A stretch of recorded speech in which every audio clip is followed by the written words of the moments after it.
We are live. I've got Ian. I can't believe it. This is so cool. And we're on a Monday. Yes, it's Monday. You're not going mad. I'm talking to Ian, and he's asked me to play this song. I sing myself to sleep, a song from the darkest hour. Secrets I can't keep inside of the day. Swing from high to deep, extremes of the sweet and sour. Hope that God exists, I hope, I pray. Drawn down the undertow, my life is out of control. I believe this wave will bear my weight, so let it flow. Oh, sit down, oh, sit down. Oh, sit down next to me. Sit down, down in sympathy. And that's all I'm doing. Hello, Ian. Very first question I always ask my guests. Why did you choose that song? Oh, hey, Ashley, that was chosen for multiple different levels. So, first of all, we are going to Accountex, and Accountex is going to be busy, and I'm going to want to sit down. Second, going to meet loads of people, and I want to sit down and chat with them and talk to them. And then third and final, we've got a road trip coming up, Ashley, in about an hour's time, and I'm going to be sitting down next to you. So, yeah, there you go. Triple level. You really thought about this one, haven't you? 5 hours in a car with me. How nervous are you? I said I've got my notebook ready so I can take some notes. I'm going to be picking your brains. Oh, don't worry, I'm going to be picking yours too. So, Accountex. Oh no, first of all, Ian Cooper. Tell everybody who doesn't know who you are, because you're normally you've been on my show that I do on a Wednesday, which is for accountants and bookkeepers, but this is my Tuesday show, although it's a Monday. And we're just chatting to people, finding out what you do on LinkedIn. So let everybody know who you are, what you do. Yeah, thank you, Ash. So Ian Cooper. Run the UK division for a company that saves accountants time and increases the efficiency in the firms, decreases risk. Head up a small team, really well-formed, beautiful team, loving it. Dad of two boys. One hit 10 yesterday, and the other hit 13 on the 6th of September. To top off that, Emma's birthday is today, so it's five direct family members in September. But the 3 in the household have now today finished the birthday little trilogy of birthdays. Wow. Well, congratulations. I used to work with Ian a long time ago, wasn't it? 16 years ago, I first started, give or take a week or so. It was September 2007. I came and joined you at Digita, and I can remember when you didn't have any children, and now you're a father of a teenager. How's that going? I've got a few more grey hairs than I had when I met you first time, but kids are brilliant and really frustrating in possibly equal measures. But no, they're fantastic. They're both really into sport. One plays football for Exeter City Academy, so he gets a lot of opportunity to sit down on coaches and travel all around playing some really huge teams, and it's been great watching him. But and it brings a level of focus for him to do his kit bag, make his bed, make sure he helps out around the home. So it's really good in learning life lessons. And then the 10-year-old, I'm a coach for his football team down in Exmouth called Brixington Blues. So that's really rewarding, being able to give back to some of the other kids that the coaches of my eldest gave to him a few years ago. So yeah, giving back a bit more. No, fantastic, and that's the thing, isn't it? It's quite a poignant time at the moment for parents, because they're dropping them off. They're dropping them off at university, and there's empty nest syndrome and all of that sort of malarkey going on. And I really feel for those parents that are feeling that at the moment. It will pass, I promise you, it will pass. But yeah, it's another stage of life, isn't it, Ian? Of course, yeah. Well, you've been through the university years, haven't you? So yeah, absolutely, and the weddings. Oh, that looked amazing. That was good earlier on this year. Looked amazing. Absolutely.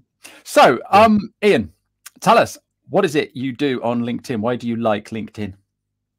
LinkedIn, I've been on LinkedIn for years and years and years and years.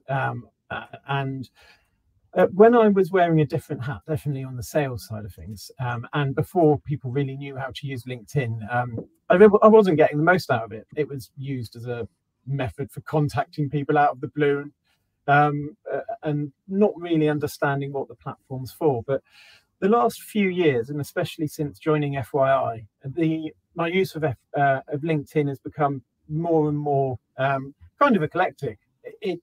There's a nice equal mix, or a relatively good blend of social. So I'm quite happy talking about the children, what I've done this weekend, silly mistakes I've made, but also sharing about our company.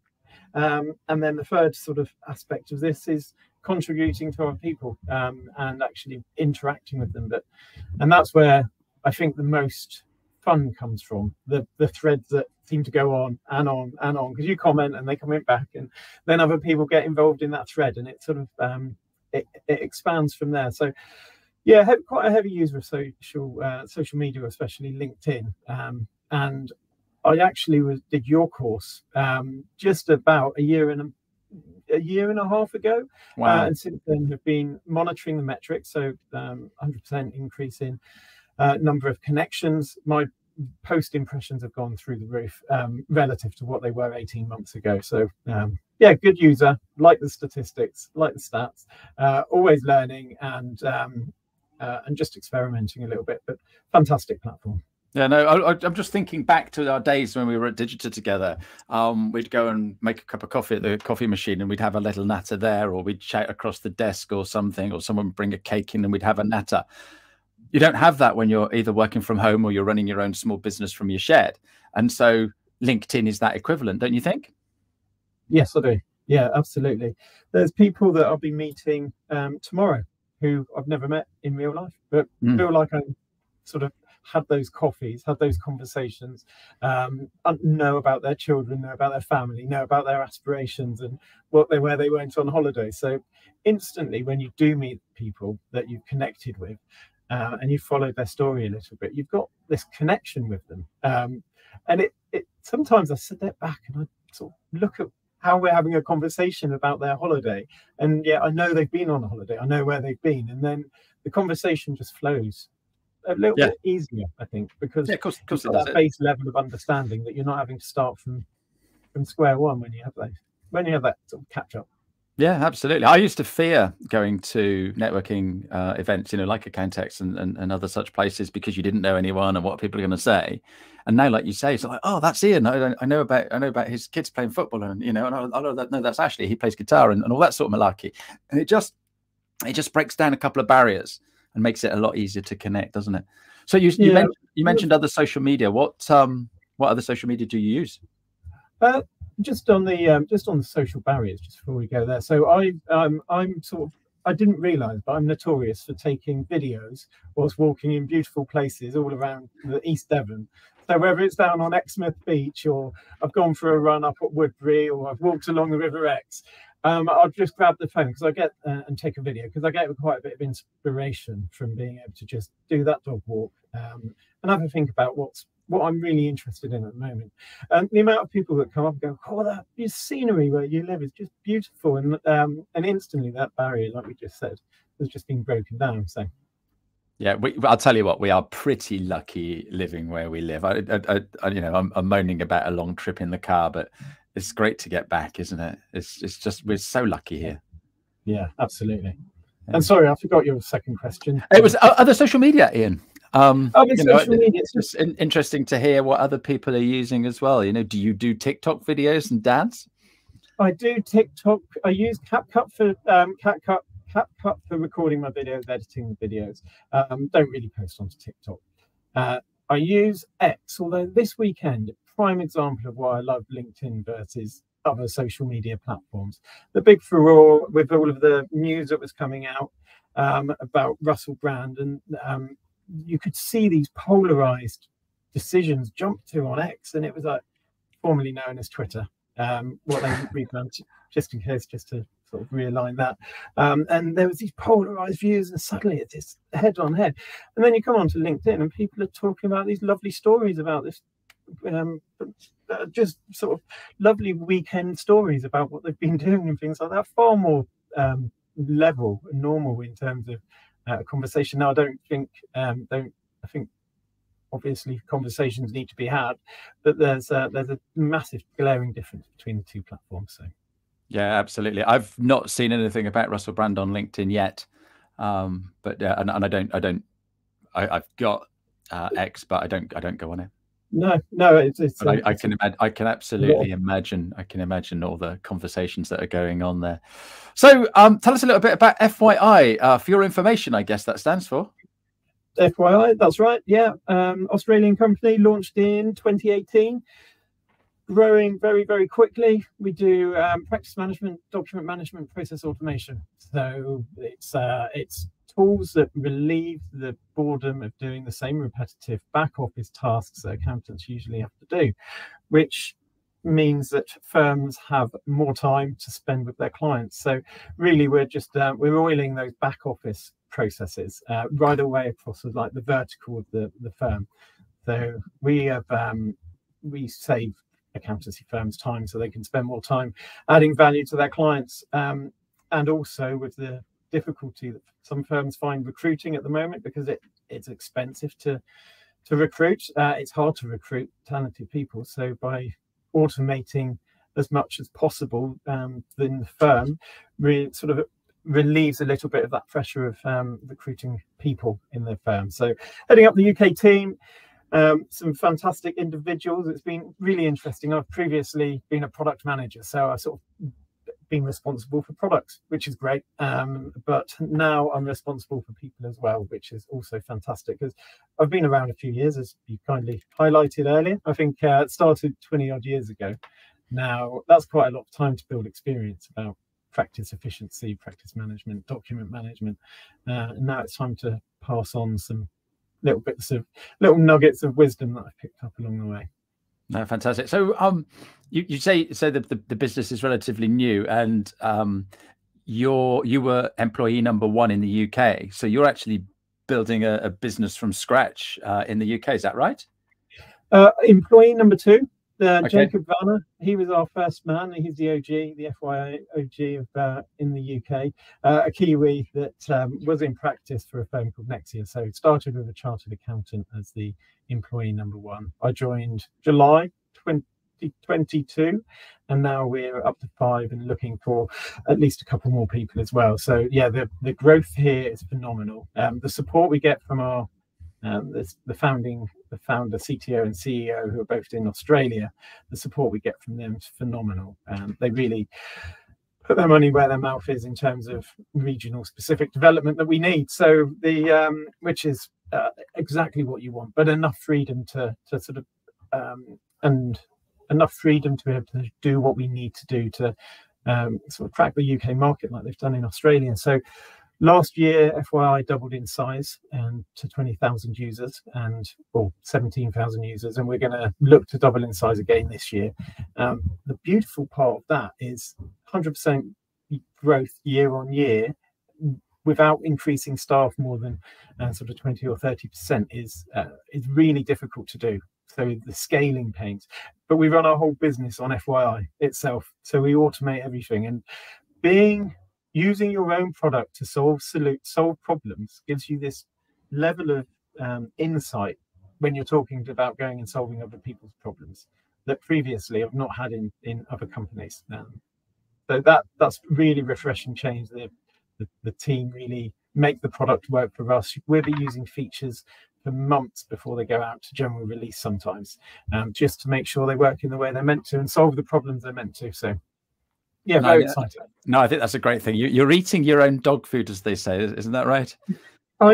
Yes, I've been brought up on it. No, I haven't been brought up on eating my own dog food, but I've been brought up using the expression "eating my own dog food." But our CRO, a chap called Ned's like, no, drinking your own champagne here. So, I love that. Yes, drinking your own champagne. Absolutely love that. That's better. It's all a mindset shift, isn't it? Yeah, that's right. Yeah. So we're going up to Accountex, and you're exhibiting, and so not specifically Accountex, but talk about the sort of things that if we're going to exhibit at a conference or some sort of exhibition, what sort of things should we be thinking of? I think there's what are you going there for? It's obviously expensive to leave the office for a day. You've got direct costs of actually transport, maybe accommodation. You've got the opportunity cost, so you're out of the office. So know what you need to get out of it. And I think that you need to know where the pains are in your business. And that might take some time to step outside the business, which again is expensive in the short term, but can pay itself back sort of 10x long term by understanding where the pains are in your business. So once you understand where those pains are, make sure you review all of the content that's going to be delivered. I went to a conference last year, actually this conference, but as a delegate rather than as an exhibitor. And I had the most fantastic time. I took a pen and paper, old school, went round, sat in on pretty much back to back, sitting down, listening to all of these industry experts sharing their stories about different areas that they're specialists in, that they've got knowledge in, they've got experience in. They've then taken the time to consolidate those thoughts into a presentation and then deliver them to you. I mean, how valuable is that? It's incredible. So I possibly had too much content scheduled out before I went there. So there's a potentially leave a little bit of a gap, leave a little bit of spare space, a bit of capacity to do something random, because you're also going to be meeting exhibitors. Some of them will have solutions to problems that you know you've got, and some of them will have solutions to problems you don't know you've got.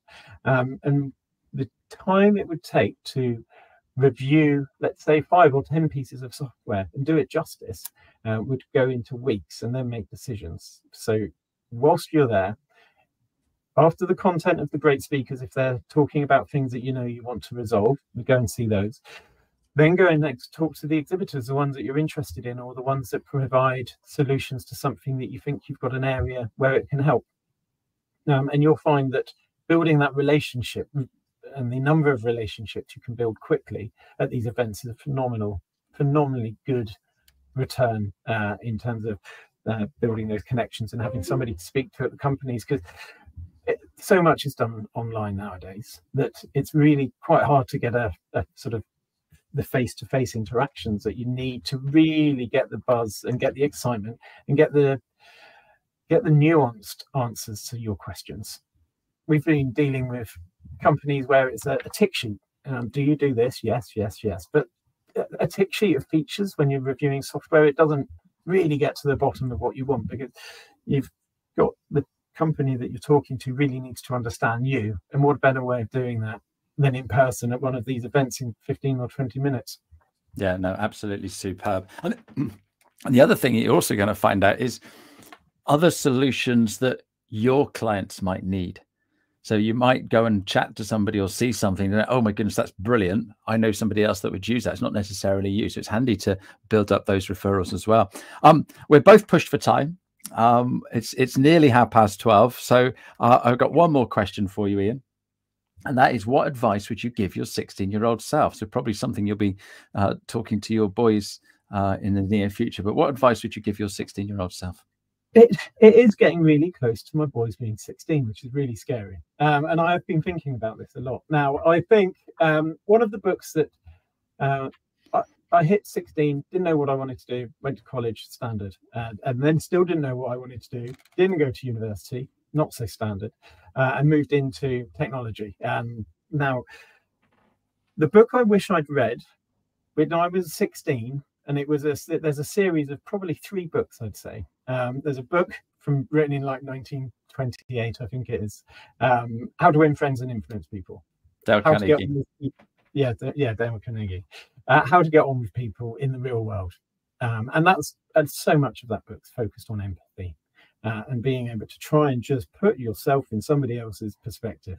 Because without understanding that somebody else's point of view or got a valid point of view, it becomes really hard to build those close relationships. So How to Win Friends and Influence People, definitely that one. The 4-Hour Workweek by Tim Ferriss. Tim Ferriss runs his podcast. He's written loads of books. I think he wrote The 4-Hour Body to begin with, but the 4-Hour Workweek is about working smarter. Just getting rid of stuff that doesn't actually create value in your life or for customers, and being able to really focus on the working in the areas that you need to work on to get the best results.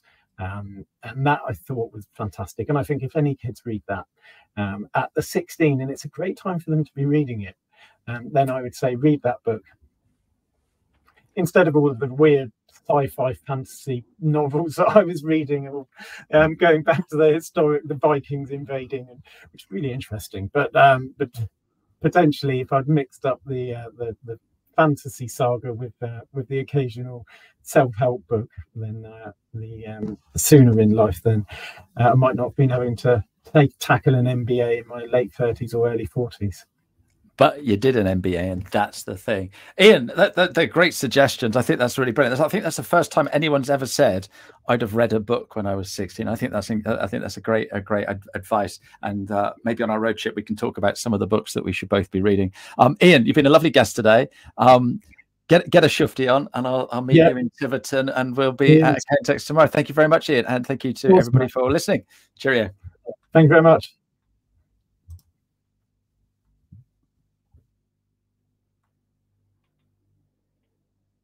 You get out what you put in. Never gonna lose, never gonna win. Long as you're happy, you're always gonna grin. You get out what you put in. You get out what you put in. You get out what you put in.